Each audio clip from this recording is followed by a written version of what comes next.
Hey there, wonderful metrics. Welcome to Educate. In this video, we'll be continuing with our vertical projectile motion series. I recommend strongly that you watch my introductory video introducing the vertical projectile motion. Now we'll be looking at the calculation part or the mathematical part of this whole vertical projectile motion thing. So basically, today we'll be looking at the equations of motion. We'll be looking at the thrown versus the dropped scenarios. We're also going to be looking at practice question papers. Just gonna practice a simple example, okay? So first of all, let us look at the equations of motion. This is definitely not the first time seeing equations of motions because you guys have learned of equations of motion back then in grade 10.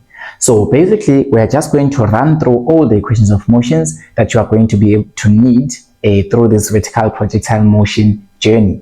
Those are very essential because most of the part is calculations and you guys need to know how to calculate using the equations of motion. So the first equation of motion that we're going to use for projectile motion, we are going to use this one that says the final velocity is equals to the initial velocity plus the acceleration times the time. So this is the first equation of motion that we have. It says final velocity is initial velocity plus acceleration times time. So this one is very easy to use, and usually when it is questioned, it is usually marked for 3 marks because it's the simplest equation of motion. Remember, the final velocity is the velocity at the end of the motion, right, or at the end of the movement. And then the initial velocity is the velocity at the beginning or at the start, the starting point of the motion. And then the acceleration A, it is the acceleration, remember, the rate of change of velocity. But for projectile motion, according to how I introduced it to you, I say that our acceleration is always constant.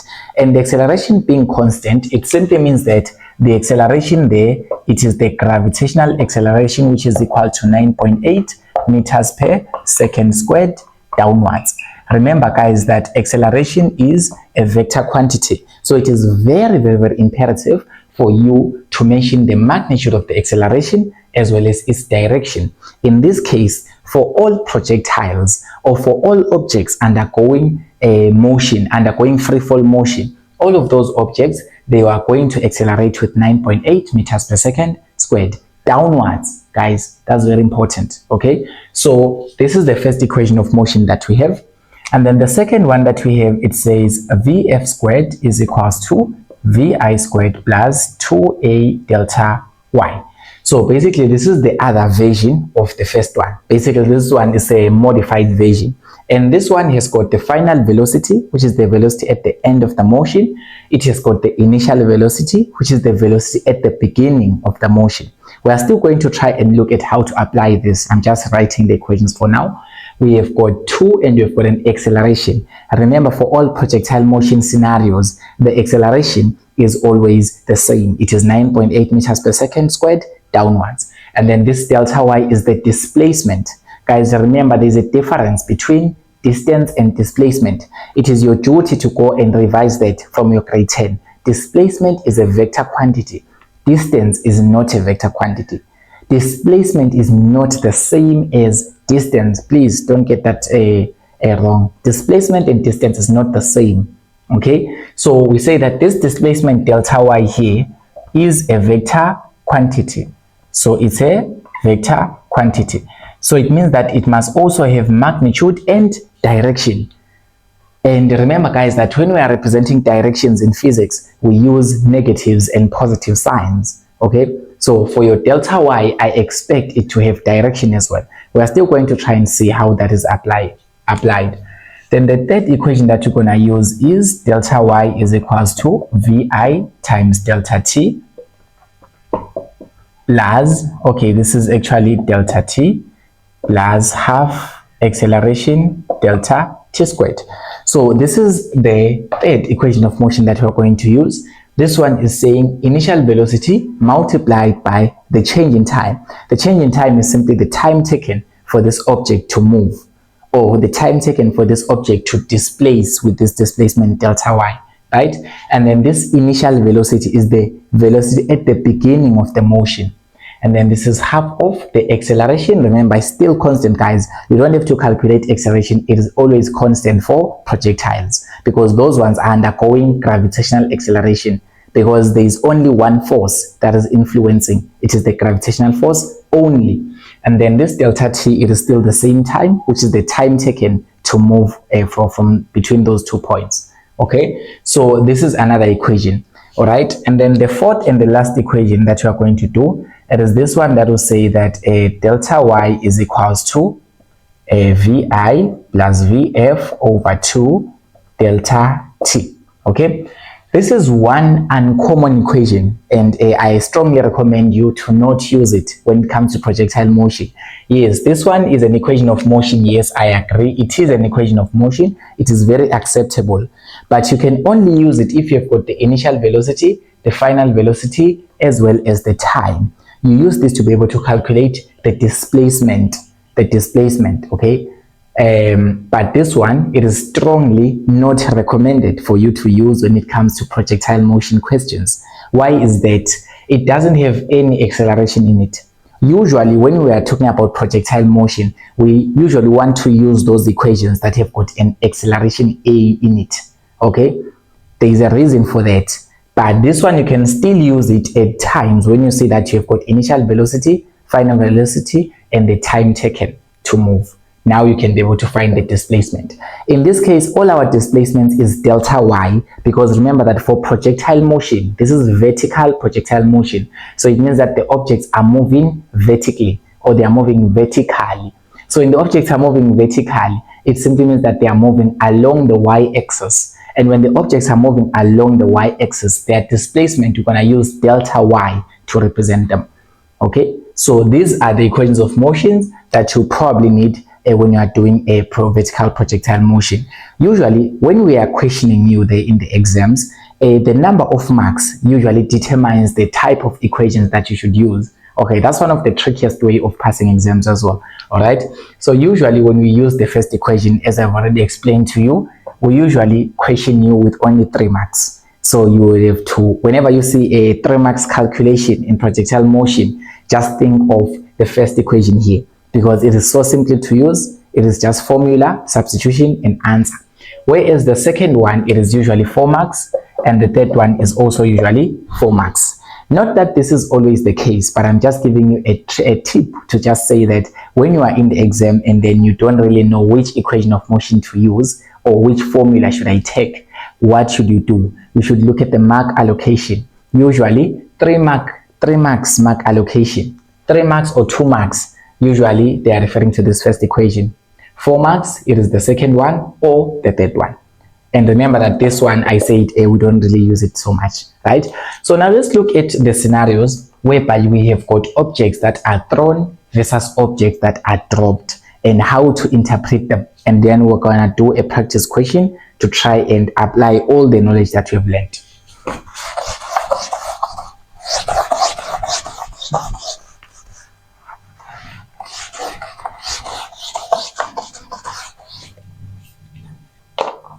Alright, so we have got scenarios whereby an object is dropped, or we also have scenarios whereby an object is thrown. There is a difference between throwing something and dropping something. Okay, throwing is not the same as dropping.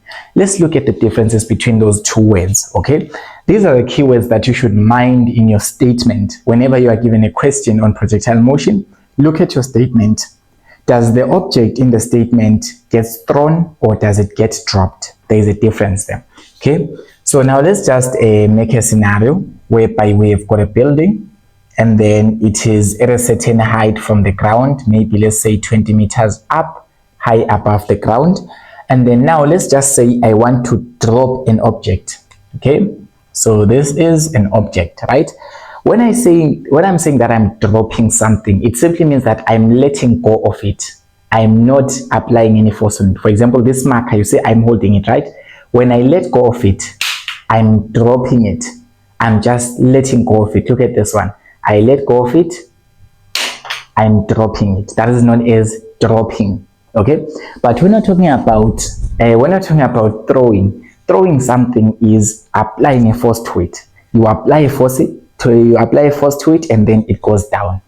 All of the objects are going down, yes, but the first one, you just dropped it, you just let go of it, you didn't apply any force, you just let it go. Okay, that's dropping, let it go, that's dropping, right? But when you are throwing it, you apply a force to it so that it can go down. All right, so when they say that an object is dropped, so whenever you see the keyword dropped, whenever they say that the object is dropped, it simply means that the moment you drop it, its initial velocity at that point is 0 meters per second. So we say that the initial velocity here is 0 meters per second. Why do we say 0 meters per second? Because you didn't apply any force to it, you just dropped the object. Dropping simply means letting go of the object. That's dropping something. When you say that I don't want to talk sensitive things, but basically when you say that you are a dropout from something, maybe you are dropping out of a certain program, it means that you just let go of that program. Okay, so drop simply means that let go of the object. So you are not really applying any force to it. So we can just say that the moment you let go of it, it is at rest. Okay, it is at rest, like it doesn't have any velocity.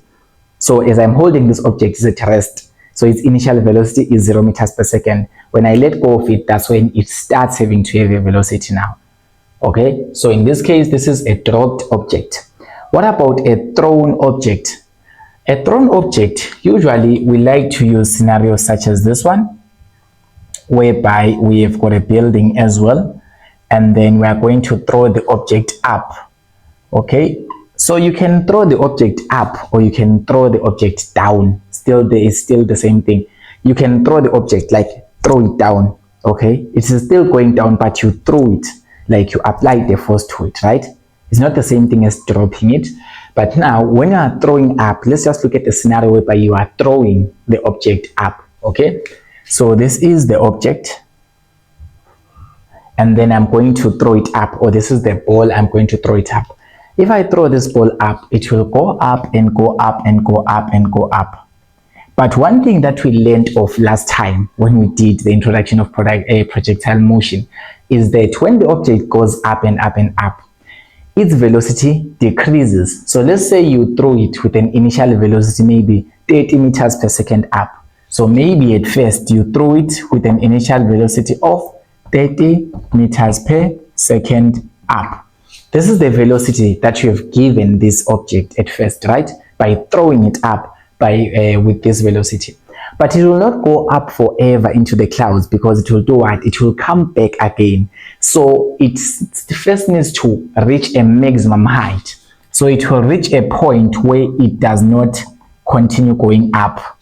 All right, and that point is known as the maximum height. Please do watch that video because I described what a maximum height is. So basically this ball goes up and up and up and up, and this velocity of 30 meters per second, it decreases until it reaches 0. So when the velocity reaches 0 meters per second, we say that our object is at the maximum height. So the object, when it reaches here, we say that this is the maximum height. So it will start coming back down again.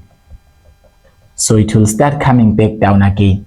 So let me just say my initial velocity, let me just write it here, is 30 meters per second up. So yes, you throw the object up with 30 meters per second of velocity. This is a thrown object. It's not dropped, okay? This is thrown. So let me just write this keyword, thrown. So whenever you see the word thrown, it simply means that you have given this object an initial velocity. It's not the same thing with dropped, because a dropped object has got an initial velocity of 0 meters per second. So for a thrown object, the initial velocity is something that is not 0. For example, here it is 30 meters per second up. Okay, so now here, when it goes up, it reaches the maximum height. When it reaches the maximum height, I'm just reminding you that when it reaches the maximum height, its velocity there at that point or at the maximum height is 0 meters per second, because it stops there first and then it comes back. When it now comes back, let's say now your object is back to where it started. Let's say your object is now back to where it started. Now you ask yourself, Wothi, if this ball went up and I'm sure it came from the top of the building, right? You throw it from the top of the building, it went up, right? When it went up, it reached the maximum height. its velocity decreased from 30 meters per second up, and it decreased until 0 meters per second. So at the velocity 0 meters per second, we say that it is at the maximum height. Okay. Now, when this object starts coming back again to the top of the building, so when it comes back, it will pass this top of the building and it will move down, down, down until it reaches the ground. So here's what you need to know as a reminder, is that when the object is back to where it started exactly, actually it went up and it came back to where it started before it passed to go to the ground. I mean, guys, look at this. This ball went up, right? It reached the maximum height where it stopped for a bit, right? And then it came back. Now, when it comes back, the moment it is exactly at the point where it started, the moment this ball is exactly where it started, exactly from where you threw it from. Like, I mean, guys, you threw this object from the top of the building. It went up and then came back. When it comes back to where you threw it from, it would have the same velocity as it had at first.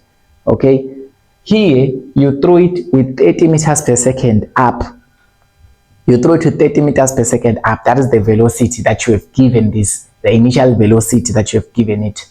But now it went up, it lost all that velocity, and now when it comes back down, when it comes back here, the velocity when it is exactly at this point where it was at first, guys, it is going to be still 30 meters per second, but now it will be down because now your object is now moving down. I'm sure it went up, guys. Your object went up, but now it's coming back down, right? That is why the velocity when it's now coming back down is still 30 meters per second. The size is still the same. Why is the velocity still 30 meters per second? Because it is back at the same position where it started. Remember, guys, when I introduced this topic, I say that when the object is going up, it loses velocity and loses velocity and loses velocity until it reaches a maximum height. And when it reaches that maximum height, its velocity is 0 meters per second. When it comes back, it gains that velocity all back again. So when it gains the velocity here, the moment it is back to where it started, it has got 30 meters per second, still the same velocity. Because it has lost this 30 going up, it will gain the 30 again coming back down to the same position. But now when it passes this position and keeps on going down, its velocity keeps on increasing. So at this point, when the ball reaches here at the ground, its final velocity here at the ground will definitely be greater than 80 meters per second. Why is that? Because when the ball is moving down, guys, remember when I said that an object is moving down, its velocity increases. Okay, so from this 30 meters per second, it will keep on increasing, and when it hits the ground, its final velocity will definitely be greater than this one that we had up there. But the point is here, when the object starts here at the top of the building, it goes up, you throw it up, okay, it will lose that velocity, it reaches a maximum height where the velocity is 0, and then it comes back down. When it gets to the same point where it started, which is the top of the building, it will have the same velocity, which is 30 meters per second. And also furthermore, the time taken for the ball to go up to the maximum height is the same time taken for the ball to move from the maximum height and to come back to the top of the building. So if the object started here at the top of the building, goes to the maximum height, let's just say it took 2 seconds to get to the maximum height. It means that when it comes back again from here to here, it will take 4 seconds again. It will now take another 2 seconds, right? Making that 4 seconds in total. So basically the time taken for the ball to move from the top of the building to the maximum height is equal or is the same as the time taken for the ball to move from the maximum height and back to the top of the building again. And by the time it comes back to the top of the building, it would have the same velocity as it had when it started, but now it's going down. And if it continues going down from this top of the building to the ground, its velocity increases and increases and increases. Okay, that is very important for all of you guys to know. So now let's just try to put that into practice with a question.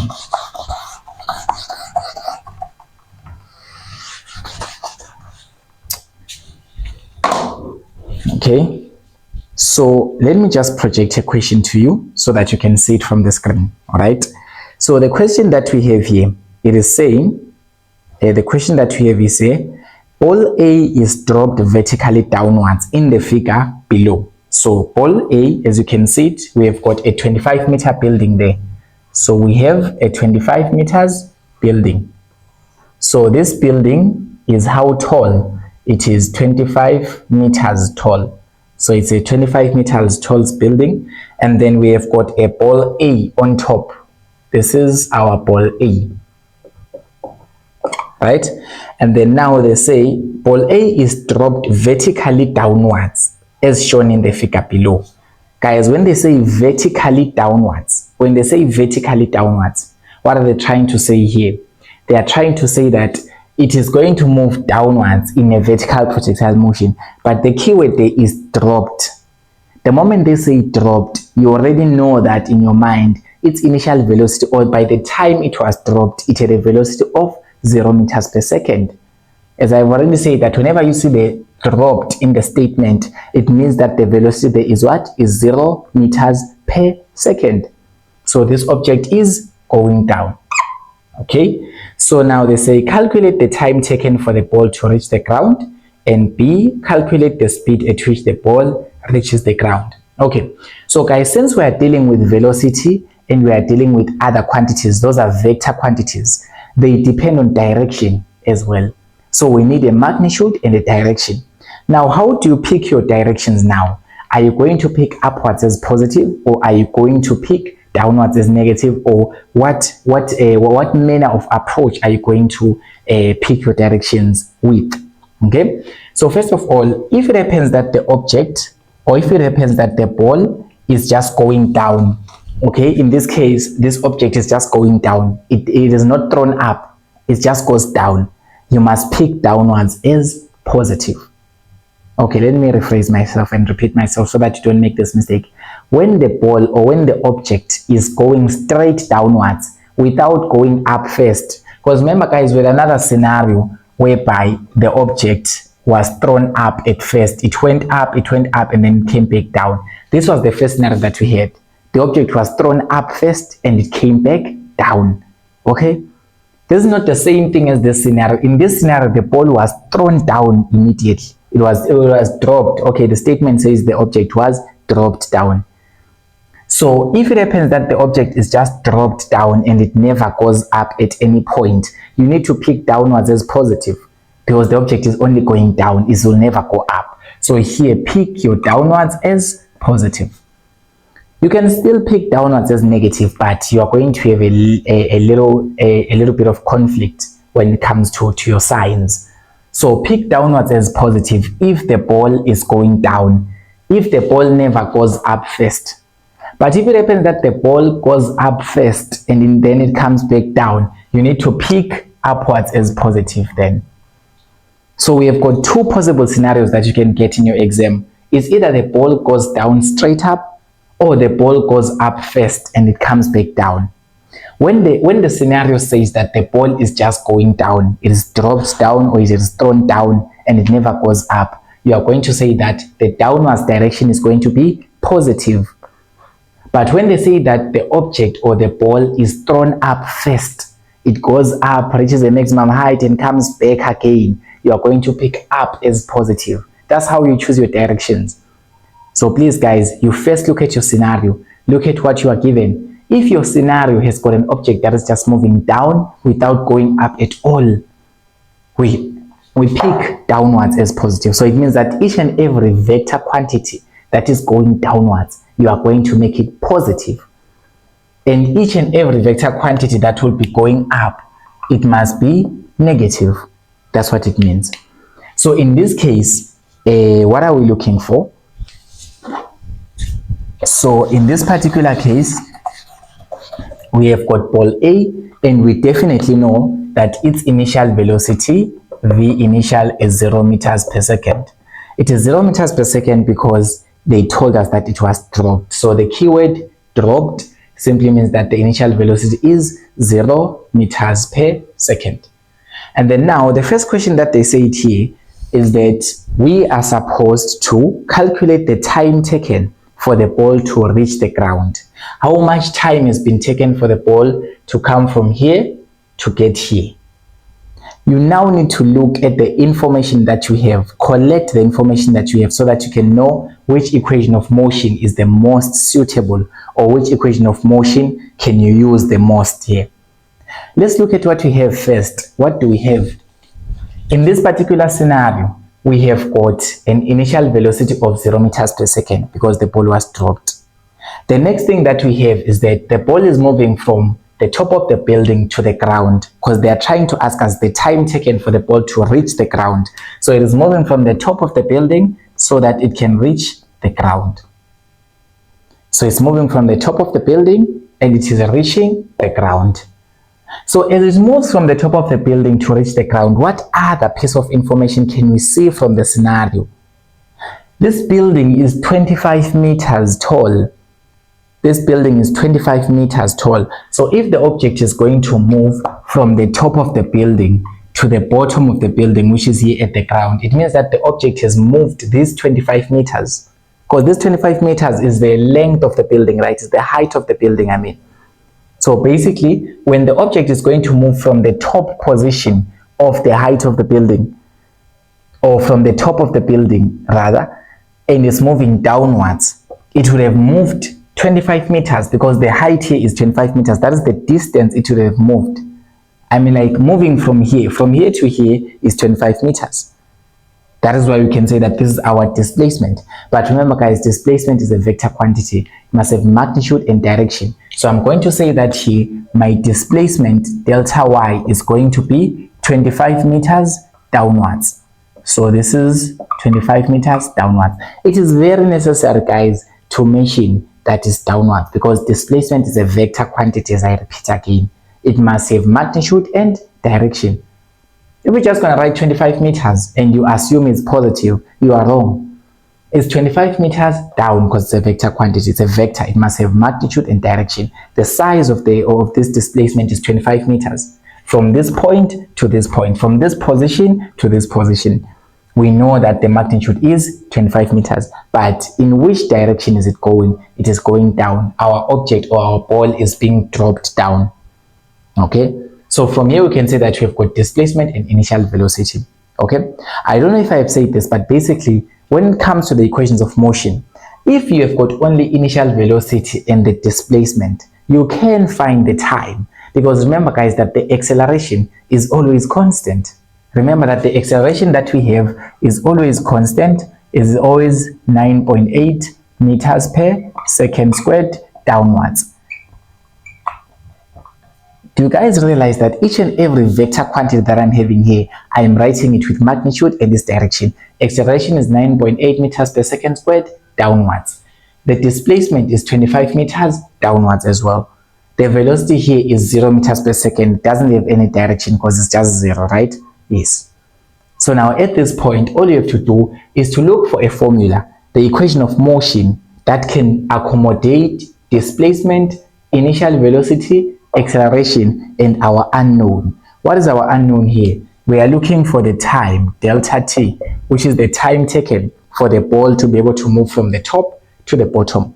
The time taken for the ball to displace 25 meters downwards in this acceleration, at this acceleration, starting from this velocity of 0 meters per second, because this is the velocity at the top. Now we are looking at the time taken to move from the top to the bottom. You scan through equations of motion, you find out that if you only have got velocity, initial velocity, specifically initial velocity in time, the equation of motion that is suitable is delta y is equals to vi delta t plus half acceleration delta t squared. Delta y vi delta t plus half acceleration delta t squared. So this is the suitable equation whenever you are only given an initial velocity and you are given the displacement as well, because acceleration is always there. So in this equation we only have got three things to consider: is displacement, initial velocity, and the time, because acceleration is always constant, is always 9.8 meters per second squared downwards for all projectiles. So here at this point, we're going to say that our displacement, we know it is 25 meters and it is going down. We chose our direction to be downwards as positive. So it means this 25 meters, I'm going to write it as positive 25 because it's going down and it's 25. Right? So this is positive 25 meters. And then this initial velocity Vi, I know that my initial velocity is 0 meters per second. This is times the time delta t, the one that I'm looking for. Then this is plus half of the acceleration is 9.8 meters per second squared, downwards as well. So now guys, acceleration, a gravitational acceleration, it is always acting downwards, guys. It's always acting downwards. Gravitational acceleration is always downwards, guys. 9.8 meters per second squared, downwards, always is downwards. Now this acceleration that I'm going to substitute here, is it going to be negative or is it going to be positive? That depends on the direction that you chose at first. And at first, guys, I said that we chose downwards as positive. So it means each and every vector quantity that is going downwards, I will give it a positive value. So in this particular case, my acceleration is 9.8 meters per second squared and it is always going downwards. So it must be a positive 9.8 here, guys. Stop claiming what acceleration must always be negative. No, that's a wrong approach. No. Okay? Acceleration is not always negative. It depends on the direction that you picked as positive. So here we pick downwards as positive. And we say that acceleration is always downwards. Okay, I repeat again, guys, gravitational acceleration is always acting downwards. All right, gravitational acceleration is always acting downwards. Now when you pick your direction here, for example here you picked downwards as positive. So after picking downwards as positive, so it means that each and everything that is going downwards is going to be positive. In this case, our acceleration, it is going downwards. So it's going to be positive 9.8. And then this is times delta t squared. We are also going to do a scenario whereby we're going to look at why sometimes do we have negative 9.8. We're going to do such a scenario and try to see if you guys understand. So this is going to be 25 is equals to half of a 9.8 must give you somewhere around, I don't know, 4.9, I think. 4.9 delta t squared. And then all you have to do is to divide by 4.9 on both sides. Divide by 4.9 on both sides. You find out that your delta t squared is going to be 25 over 4.9. 25 over 4.9. And for you to find delta t, you just need to find the square root of this. So therefore, your delta t, which is the time taken. So the time taken for this ball to move from the top to the bottom is going to be the square root of 25 over 4.9. Then that is going to give you 2.26. So that's going to be 2.26 seconds. 2.26 seconds. Remember, time is not a vector quantity. It must never have any magnitude. It must never have any direction. I mean, it's just time in seconds. You write the time in seconds. So it means that this ball took a time of 2.26 seconds to move from the top of the building to the bottom of the building. In other words, we say that it took 2.2 seconds to displace 25 meters. To displace 25 meters downwards with an acceleration of 9.8 meters per second squared downwards, starting from an initial velocity of 0 meters per second. Now it has taken this time to be able to reach the ground. So here I can come and say that I now have my time. Let me just record it somewhere and say that the time taken to move from the top to the bottom, or the time taken to displace from top to bottom, is 25 meters, is going to be 2.26 seconds. That's the time. You just look at what you have and what you are looking for. You make sure that you choose the direction at first. Are you picking upwards as positive? Are you picking downwards as positive? And I already gave you a hint how to pick the directions. When the object is just only going down, pick downwards as positive. But if you start by throwing the object up first, pick upwards as positive. So let's answer the second question there, the second part of this question. The second part of this question, I'm just going to rub this off and we are going to try and look at the new information that we have. Okay, remember the initial velocity is still 0 meters per second. So now the second part of the question now says calculate the speed at which the ball reaches the ground. Calculate the speed at which the ball reaches the ground. We want to try and see what is the speed at which the ball reaches the ground. So here the ball is moving from the starting point here. This is the initial point. When you say initial, it simply means starting point, where the motion started. So here the ball's motion started here at the point and it ended here at the ground, right? So this is our final point. So this is our final point. This is our initial point, or this is where it started with an initial velocity of 0 meters per second. So we are looking at the velocity with which this ball reaches the ground, or with which this ball strikes the ground. What is the velocity there, or the speed? All right, so in this case they say the final point, right? This is our final point, the ground. So we are looking for the final velocity when it reaches the ground. So here you have got your time already, the time taken for it to move from the top to the bottom of the building, or from the top to the ground. It took 2.26 seconds, starting from an initial velocity of 0 meters per second. We are looking at the final velocity, but we know that the acceleration, or the rate of change of velocity, is always 9.8 meters per second squared downwards.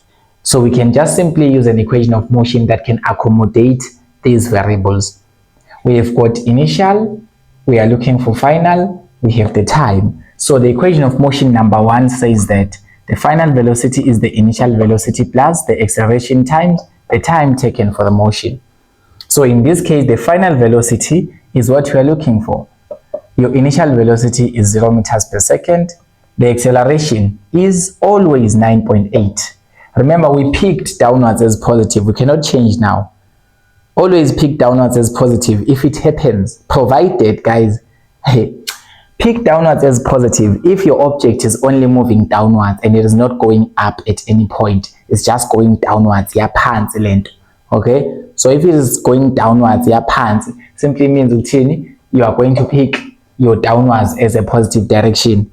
Means that your acceleration, since it's always going downwards, is also going to be positive. Okay, and then now this is times the time. The time, we already have the time, is 2.26 seconds. We know that this is 2.26 seconds to move from up to down. And then now you're just going to take your calculator and say this is 0, which is the initial velocity, plus 9.8 into 2.26 seconds. That is going to give you 22.15. So this is going to give you 22.15 meters per second downwards. I'm just giving it a direction, but sometimes the question here, it wanted the speed, so there's not really a need for a direction. But the basic concept that I'm trying to emphasize here is how to use equations of motion. So in this case, this is 22.15 meters per second downwards. All right, so this is the final velocity it would have. This is going to be here 22.15 meters per second, and it is downwards because it's positive, right? We picked downwards as positive. So whenever we get a positive answer for a vector quantity, that means that this vector quantity, it is going in the downwards direction in this case. Okay, so thank you so much for watching this video, Wonderful Metrics. Do not forget to subscribe to the channel. Stay tuned for our next scenarios and more practice questions, and ta-da!